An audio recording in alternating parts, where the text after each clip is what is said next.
हमारे कुंद भगवान के बाद कोई इस धरती पर श्रमण संस्कृति की ध्वजा को ऊंचाइयाँ देने वाला है थे वो पूज्य गुरुदेव आचार्य विद्यासागर महाराज थे। उन्होंने एक ऐसा मार्ग प्रशस्त किया जिस मार्ग में उनकी कल्पना थी कि हम उनके द्वारा लगाया हुआ जो आदर्श श्रमण संस्कृति का मार्ग हजारों हजारों साल तक चले। उसी क्रम में आचार्य से हमारे बहुत सोचते थे। सन 1996 में आचार्य जी ने हमारे जयपुर के अंदर हमारे पास 5 ब्रह्मचारी भेजे थे। फ्रेश गृहस्थ अवस्था था, कुछ नहीं किया था उनका। नहीं, ब्रह्मचारी व्रत भी वहीं लेना है, ड्रेस भी वहीं बदलना है। लेकिन 1996 में हमने भयभीत हो गया। मैंने कि गुरुदेव, यह कार्य तो आप जैसे महान तीर्थंकरों जैसी चर्या करने वालों का काम है। मेरे जैसा छोटा व्यक्ति, मेरा जैसा छोटा साधु साधक इस दायित्व को मैं नहीं निभा सकता। 5 ब्रह्मचारी थे, पैंट शर्ट पर भेजे थे आचार्य जी ने 96 में। मैंने क्षमा याचना के साथ अपनी लघुता व्यक्त करता हुआ गुरुदेव के चरणों में प्रेषित किए, वापस किए थे। बाद में जब कुंडलपुर में गया तो आचार्य जी ने बोला, अब तुमने समाज के और तीर्थों के काम बहुत कर लिए, अब थोड़ा संघ निर्माण का ब्रह्मचारियों के लिए तैयार करो। जिस समय थे वहाँ सब साधु बैठे हुए थे, उनके सामने ये बात कही। मैंने फिर उनकी तरफ आंख उठा के भी नहीं देखा, मैं उनकी चरणों की तरफ देखता रहा। थोड़ी देर बाद जब आचार्य जी कमरे में पहुँचे और मुझे बुलाया, बोले मुझे तुम्हारे हाव भाव से लग रहा है कि तुमने मेरी बात को सुना ही नहीं है। तो मैंने कहा जी, मतलब नहीं सुना। फिर उन्होंने कहा कि क्या मेरा सोचना व्यर्थ है? मैंने कहा व्यर्थ तो नहीं है, लेकिन मैं असमर्थ हूँ। तब उन्होंने फिर उसके बाद चर्चा चलते चलते आचार्य से जब बिहार करके पहुँचे, डोली से कुंडलपुर के पास में हम वहाँ पहुँचे। सामायिक के बाद 1:30 बजे प्रसाद सागर जी महाराज बुलाने आए। अजय सागर जी महाराज वहाँ बैठे थे और मेरे को समझाया कि मैं आपको 3 बार बोल चुका हूँ, लेकिन तुम मेरी बात पर कोई गौर नहीं कर रहे। मैंने कहा महाराज जी, मैं अपने आप को इतना समर्थ नहीं समझता हूँ। तो आचार्य ने कहा, क्या तुम गुरु से बड़े हो? क्या तुम गुरु से ज़्यादा सोचते हो? गुरु ने जब योग्यता देख ली है तो योग्यता को छुपाना भी अपराध है। ये शब्द आचार्य जी के थे। फिर मैंने आचार्य से कहा, मैंने कहा ये काम आप करें और फिर संघ के जो साधु बने उनको दे देना, मैं रख लूँगा। उन्होंने कहा नहीं, वह रूप नहीं बन पाएगा, जो तुम करना चाहते हो वो नहीं कर पाओगे। मैं तुम्हें आदेश देता हूँ कि तुम्हें ये कार्य ब्रह्मचारी तैयार करो, व्रत दो, ड्रेस बदलवाओ, फिर मेरा तुम्हें आशीर्वाद रहेगा कि उनको आगे बढ़ाओ। जब उन्होंने आदेश शब्द निकाला, अजय सागर जी, प्रसाद सागर जी वहाँ मौजूद थे। उन्होंने बहुत समझाया कि मैंने कुछ सोचा ही होगा, तभी कह रहा हूँ। और नए ब्रह्मचारियों को ऐसी शिक्षा दो, जो तुम्हारे पास ज्ञान है, कला है, उसको लेकर के चले जाना। ये एक प्रकार का धर्म के प्रति ऋण है। उसको कहीं ना कहीं किसी के पास जो कला होती है, शक्ति होती है, उसका वसीयत किसी को सौंप के ही जाना चाहिए। तुम्हारा ज्ञान संस्कार दो। कम से कम 20 मिनट तक आचार्य समझाते रहे। तब मैंने कहा जैसी आपकी आज्ञा हो।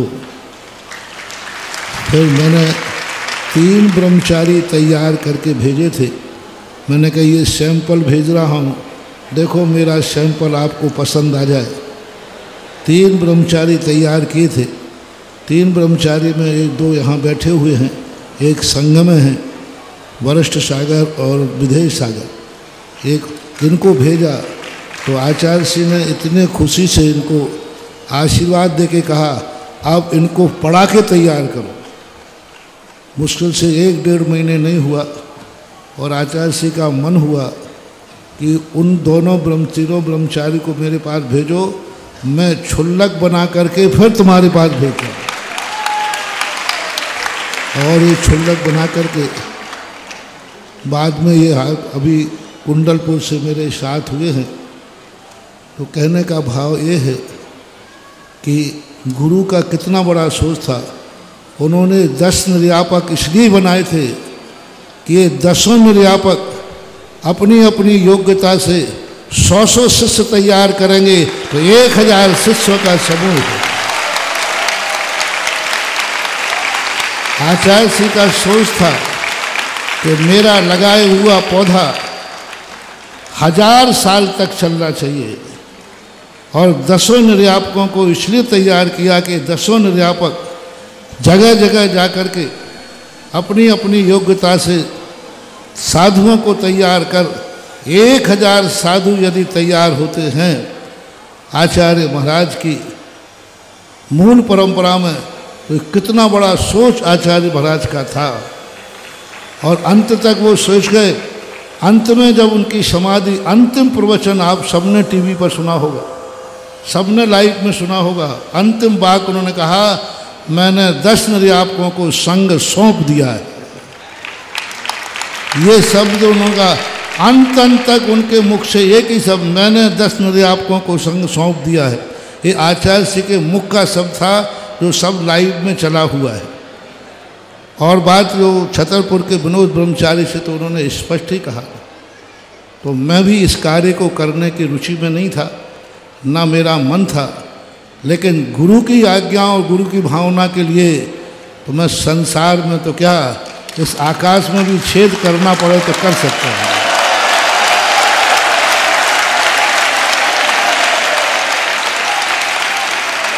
मेरे में ताकत नहीं है, लेकिन गुरु की भावना और आज्ञा आज तक मैंने जीवन में उन्हीं की आज्ञा से सब कुछ कार्य किया है। 40-45 साल जितने भी निकले सब गुरु की आज्ञा के बिना एक कदम भी यहाँ वहाँ नहीं उठाए। परिस्थितियाँ अच्छी आई चाहे बुरी आई, लेकिन गुरु आज्ञा का कभी उल्लंघन नहीं होने दिया। और ये सारी समाज को मालूम है और हमारे पूज्य आचार्य गुरुदेव विद्यासागर खुद जानते थे। और आप सबको मालूम है आचार्य श्री का प्रेम वात्सल्य, और सबने कुंडलपुर और रामटेक के मिलन में गुरु का वात्सल्य देखा हुआ है।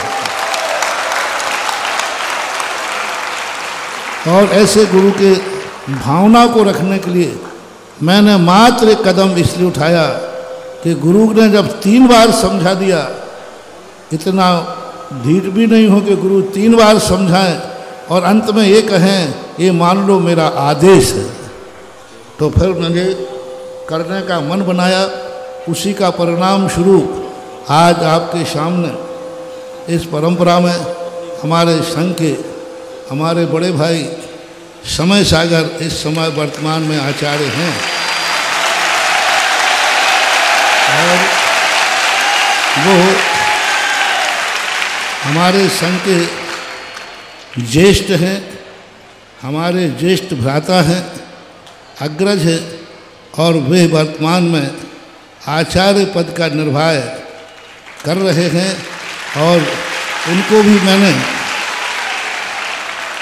भी मैंने समाचार भेजे थे कि मैं आचार्य श्री की आज्ञा, उनको भी मालूम था क्योंकि उनके सामने ही कहा था कि जो आचार्य श्री ने कहा था मेरे से, जो भावनाएं आचार्य श्री ने कही थी, उस भावना के अनुसार मैं यहाँ पर कुछ दीक्षाएं देना चाह रहा हूँ। ये सूचना मैंने आचार्य समय सागर महाराज को भेज दी थी। और आज सारी दुनिया के सामने मैंने इसलिए कहा कि मेरा कोई शौक़ नहीं था। यदि मेरा शौक़ होता तो 40 साल पहले भी ये काम शुरू करता। सन 1996 से तो शायद पंडाल में यही लोग बैठे होते, तुम्हें जगह नहीं मिलती।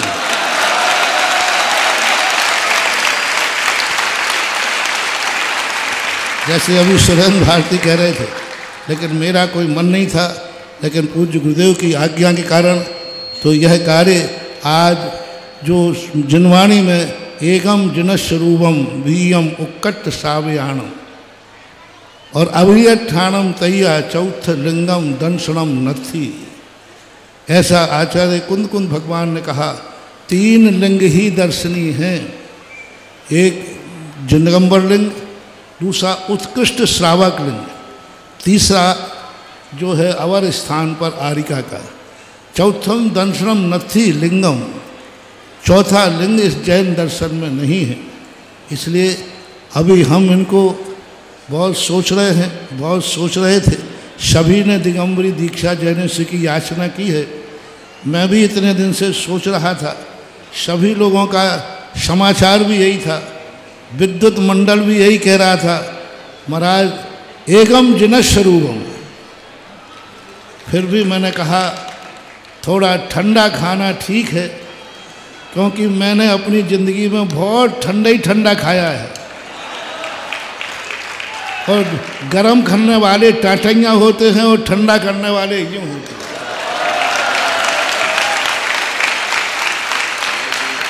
जिनका मन भी मस्त होता है, तन भी मस्त होता है, ज्ञान भी मस्त होता है और साधना भी मस्त होती है। इसलिए धीरे धीरे करके बढ़ेंगे तो बहुत अच्छा है मोक्ष मार्ग में।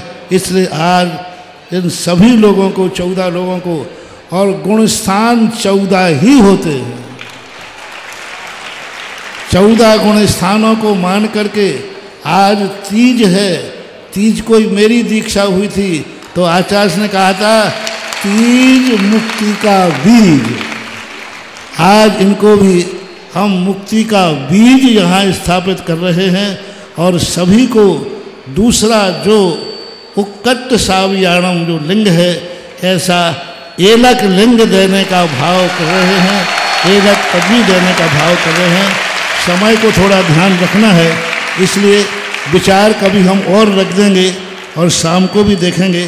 अभी संस्कार भी करना है। आप लोग शांति से बैठे रहो। एक इनका तो उपवास है, तुम्हारा एकासन ही ठीक है।